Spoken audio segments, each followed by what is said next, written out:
মানে বাংলাদেশের মানুষই এখন খুব বেশি চা খেতে পছন্দ করে। তিনি চা বোর্ডের চেয়ারম্যান হওয়ার পর এই চা শিল্পটাকে এটাকে আরো উন্নত করা এবং উৎপাদন বাড়ানো, বাজারজাত করা এবং চা শ্রমিক যারা তাদের উন্নয়নের দিকে বিশেষ খেয়াল দেন এবং তাদের নাগরিকত্ব প্রদান করা এবং তাদের কল্যাণে বহুমুখী কাজ তিনি করে যান। কারণ আপনারা জানেন আমাদের যারা চা তুলে চা শ্রমিক তাদেরকে কিন্তু ওই ভারতের বিভিন্ন জায়গা থেকে নিয়ে সেখানে বাগানে কাজ করানো হতো। কোনো কর্মঘণ্টা ছিল না, তাদের কোনো ভালো মন্দ দেখতো না, কোনো কিছু করতো না, সব থেকে অবহেলিত ছিল।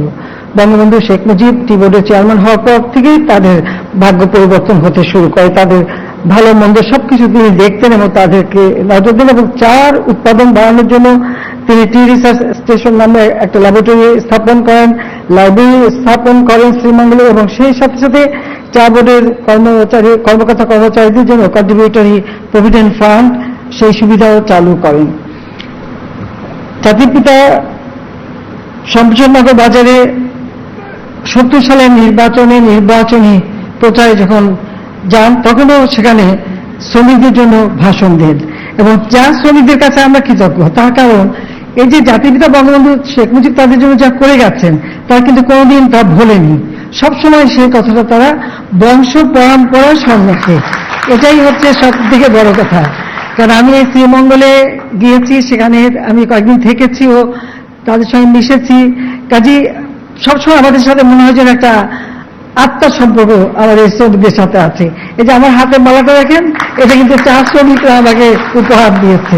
আমি এটা মাঝে মাঝে পড়ি, আবার খুব সযত্নে রেখে দিই, কারণ এটা আমার কাছে মহামূল্যবান একটা উপহার।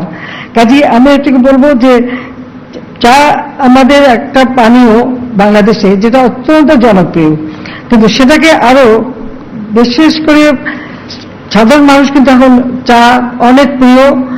আর এটা ঠিক যে মানুষের তো ক্রয় ক্ষমতা বৃদ্ধি পেয়েছে, গ্রামে গ্রামে বিদ্যুৎ চলে গেছে, সন্ধ্যার পরে আড্ডা বসে সব চার দোকানে ঘিরে বসে থাকে। আমরা নিজেরাই নিজেদের চাহিদা পূরণ করবার মতো কিন্তু উৎপাদন এখন আমাদের মানে চাহিদা বেড়ে গেছে। উৎপাদন আমরা যা করি তা রপ্তানির জন্য খুব বেশি একটা থাকে না, বেশিরভাগই আমরাই নিয়ে নিই। মানে বাংলাদেশের মানুষই এখন খুব বেশি চা খেতে পছন্দ করে। তা আমি চাই যে আমাদের দেশের মানুষ যেন আরো সুন্দরভাবে বাঁচতে পারে, আর এই চাটাকে আমাদের আরো গুরুত্ব দেওয়া। আমরা সরকারে আসার পর থেকে সেটা করে যাচ্ছি। 96 সালে যখন প্রথম সরকার গঠন করি তখন তো দেশে বিদ্যুৎ ছিলই না, 3-4 ভাগ মানুষ শুধু বিদ্যুৎ পেত।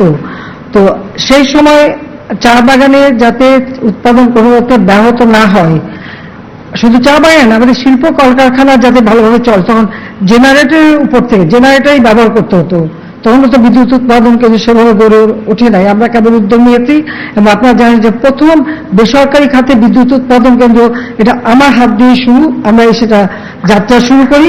কারণ বিদ্যুৎ একটা জায়গায় উন্নতি করতে হলে বিদ্যুৎ এবং যোগাযোগ খুবই দরকার। তো সেই সময় আমি জেনারেটরের উপর থেকে ট্যাক্স তুলে নিয়ে সহজভাবে যাতে কিনতে পারি সেই ব্যবস্থাটাও করে দিয়েছিলাম।